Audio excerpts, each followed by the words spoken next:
Dans les terres glacées du Grand Nord, bien au-delà des montagnes enneigées, un village brille comme une étoile descendue du ciel. C'est le village du Père Noël. Un refuge de lumière, de douceur et de magie, où chaque flocon semble chanter une mélodie secrète. Les toits croulent sous la neige, les lanternes s'allument doucement à la tombée du jour et les rennes s'ébrouent dans leurs enclos, impatients de vivre la nuit la plus importante de l'année. Ce soir-là devrait être l'un des plus joyeux. Les lutins courent habituellement dans tous les sens, les machines de l'atelier frappent à un rythme joyeux et des parfums de sucre et de cannelle emplissent l'air.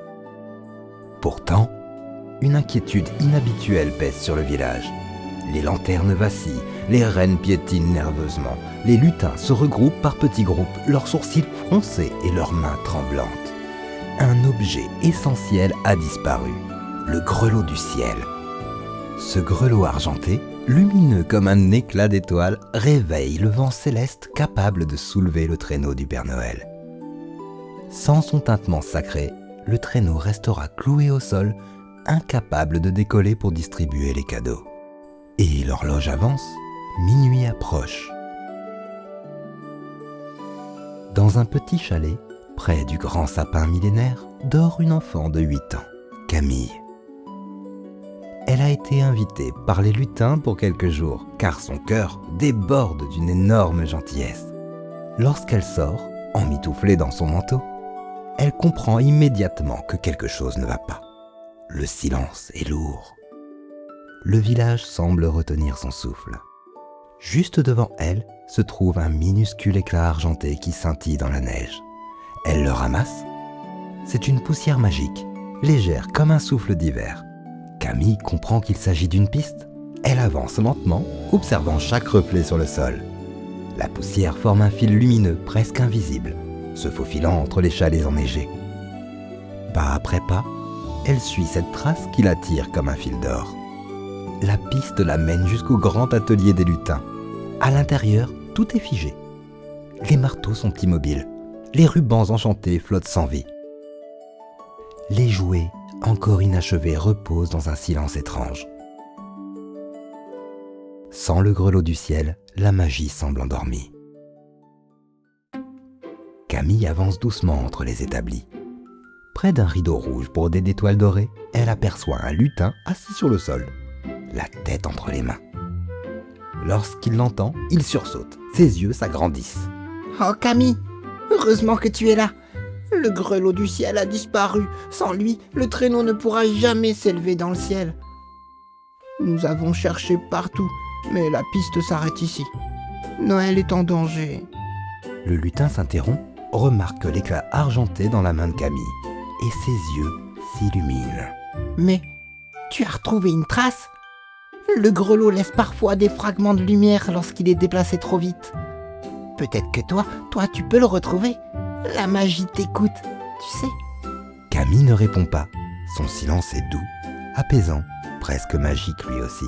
Elle écarte un rideau au fond de l'atelier et découvre un passage secret menant à la chambre des esprits du vent. Dans cette pièce, 2 petites fioles contiennent des souffles glacés. Des voiles transparents ondulent dans les airs et des engrenages éoliens tournent lentement grâce à la magie. Le sol porte des traces, de minuscules empreintes rondes et encore une poussière argentée. Camille les suit jusqu'à un tas de tissus empilés.